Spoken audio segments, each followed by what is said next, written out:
Hello students, welcome to Legacy IS Academy. Today we are going to discuss about much in news China Solomon Island Security Pact and what are the possible implications of this particular pact between two countries on the global geopolitics, especially the Western nations. So first of all, if we try to understand the context in which we are discussing today's issues, is because recently a Solomon Island, which is a chain of hundreds of islands in the South Pacific Ocean, it has become a center of major diplomatic kerfuffle, or we can say major diplomatic tussle between China on the one hand and the Western countries with US and allied partners on the other hand, where the Western nations are generally protesting against the growing assertiveness of China in the South Pacific Ocean by signing of this particular pact. Now, the China and the Solomon Islands have actually finalized a very controversial security agreement, and Western nations believe that the signing of this agreement will indirectly allow China to station their military and troops, and especially Chinese Navy, on the docks or ports of the Solomon Island. And however, if you look at the speech or statement given by the Prime Minister of Solomon Island, Mr. Manasseh, he has said that there is no such provision for Chinese to station their military here. Mainly, the pact is signed to tackle the internal security situation that has been disturbed for over more than a decade in the small island countries. So let us first try to understand geographically that where is Solomon Island situated and why this is important. So as we discussed before, Solomon Island is situated in a very key junction of South Pacific Ocean, and that is why all the countries are eyeing and looking at this pact from the lens of security concerns and the regional issues, because several shipping lanes are there that passes through the nearby Solomon Islands, and it connects the US and allies through the region via shipping network.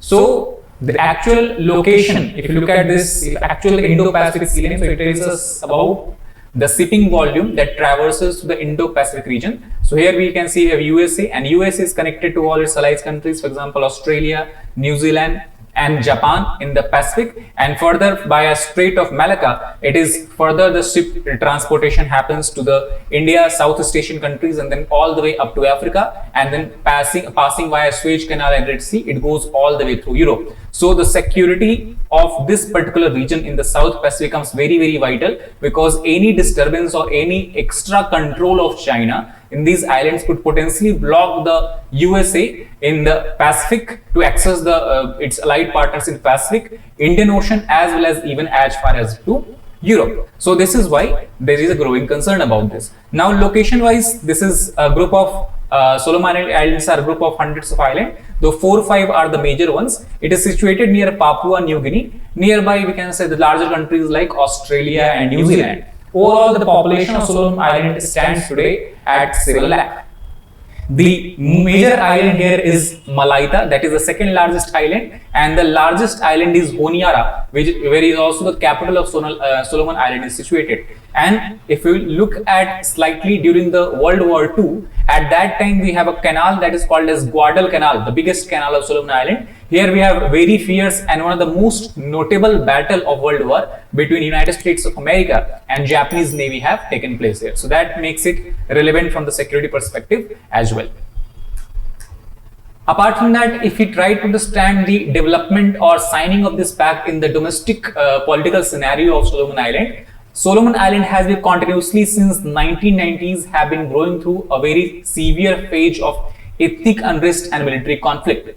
The main reason behind this military conflict or ethnic unrest is because of two different groups of people. As we discussed, the first island, the largest island of Solomon Island is Honiara, and the second largest island is Malaita. Now, Honiara is much more economically advanced as compared to Malaita. So there has been a lot of migration from Malaita, and the people are called as Malaitan. So a lot of Malaitan peoples have actually migrated to Honiara, and this actually has caused ethnic clashes, because here we have people from Honiara, that is those who are belonging to different ethnicity, and people from Malaita belonging to different ethnicity. Due to their coming together, it has caused ethnic clashes, and this ethnic clash actually in the 2000s, somewhere in 2000, resulted into a military coup that has actually caused the the current Prime Minister taking the helm of the leadership of the country. Then Since then, there has been continuous riots and military conflict in this island countries. So in 2003, Australia and New Zealand together sent a regional assistance mission to the Solomon Island, and they sent actually a group of paratroopers as well as police personnel to control the situation. Further, despite that, situation keeps on flaring up every now and then, and that is why in year 2017, Australia and Solomon Island have signed a treaty that is called as Bilateral Security Treaty. Now, this bilateral security treaty is important because it allows Australia to station its troops and military personnel as well as even police forces in case some disturbances and unrest erupts on the island. So what is the problem? The problem is that till 2017, that is till the signing of this particular security agreement, Solomon Island largely was believed to be in the league of the Western countries, or we can say largely assumed to be allied with the Western nations, especially Australia and New Zealand. However, in 2019, there has been a significant shift in the foreign policy of Solomon Island. This foreign policy shift has been largely carried forward by the current Prime Minister, who cut the long-standing diplomatic relationship with Taiwan and in favor of China. This is also here a dispute exists between Malaitans and the current Prime Minister, because the Malaitans favor their relationship with Taiwan while the current Prime Minister favor relationship with China. And it is due to this switch, this shift in policy has been categorized, or we can say has been termed as the switch. So this particular switch have actually caused the growth in the influence of China in the particular region of South Pacific, and it also has angered the Malaitan population. And it is due to this particular switch in 2019 we have very severe riot that has erupted in the main island, the capital island of the Solomons.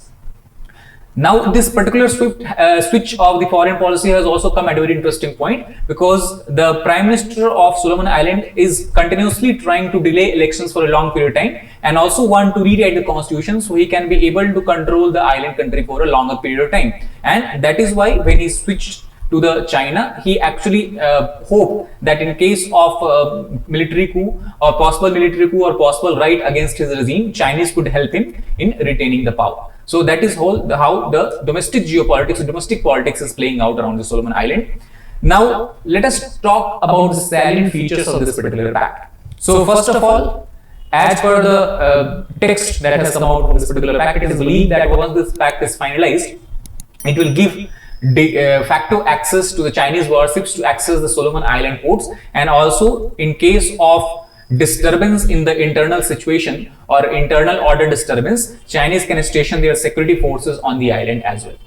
Apart from that, China also will have full responsibility of country's security responsibilities, and however this allegation of opposition parties as well as Western countries regarding these 2 points have been continuously rejected by the current Prime Minister, and he has said that this particular pact does not have to do anything with the allying with the Western countries, Chinese countries, or to tackle any foreign issues. It is mainly the pact, signing of the pact is mainly guided by the national interest of Solomon Islands. Now, what will be the benefit for China after signing of the pact? So, as we know, the Chinese are have always been engaged in very shrewd diplomacy and wanted to trap the island and small countries into a dead trap so that they can control the major ports as well as major economic resources of the country. So, here, as Chinese are growing their influence, it will also help them in countering the recently a military alliance that has been announced by 3 countries together, that is Australia, United Kingdom as well as United States. So, since these countries are largely concentrated in the Indo-Pacific region, as China gain more and more foothold in the Solomon Island, they will be easily able to tackle the growing influence of AUKUS in the naval warfare. Similarly, in case of any adverse relations or any case of conflicting relationship developing between China and the West, the Chinese, by gaining access to the ports of island, will also be able to block the vital shipping lanes in the Indo-Pacific region. And it can also potentially help China intervene when the foreign investments and diaspora face certain threats in the region. Because if you look at the demography of the Solomon Islands, they have 4 main distinct groups. One is the main Solomonese, that is residing on the capital island. Then we have another is Malaitians. Then next is we have Melanesian, Polynesian, and a small percentage of Chinese population, and Western we can say Caucasian population also resides on this island. So China will also be able to possibly intervene and help its diaspora and investment in case of any possible threat in future. So why is the West so unhappy with the signing of this pact? So obviously the statement as given by the Prime Minister of Australia, Mr. Mr. Scott Morrison, he has said that we are observing intense pressure from the China and Pacific Island, especially in the military spheres and naval sphere.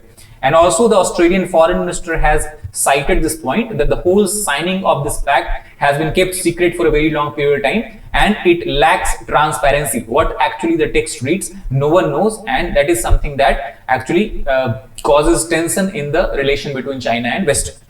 And also because if Chinese Navy grow their strong foothold in this region, it has potential to undermine stability in our region. Our region here refers to Indo-Pacific. So this is actually not the first time China has engaged in such kind of pact with small allied countries. Earlier, it also has signed a similar kind of pact with a small country in Cambodia in Asia. Similarly, it has signed similar pact with Djibouti in Africa and Pakistan in the Asia. Then, what can we say about conclusion? So, as per the recent report, a joint statement we can say actually released by 4 countries, that is US, Australia, Japan, and New Zealand, who will be most severely affected by the growing Chinese presence in the South Pacific Ocean. They have said that they have a shared concern about the security framework and the serious risks to a free and open Indo-Pacific due to signing of this pact.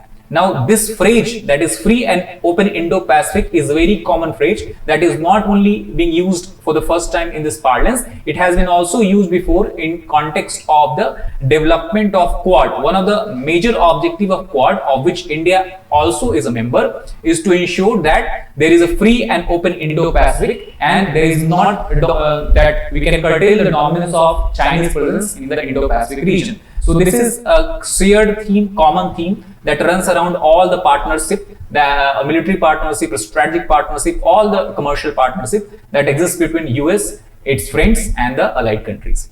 So I hope you understood about this particular pact and what it entails in the future. That is all for today. Thank you very much.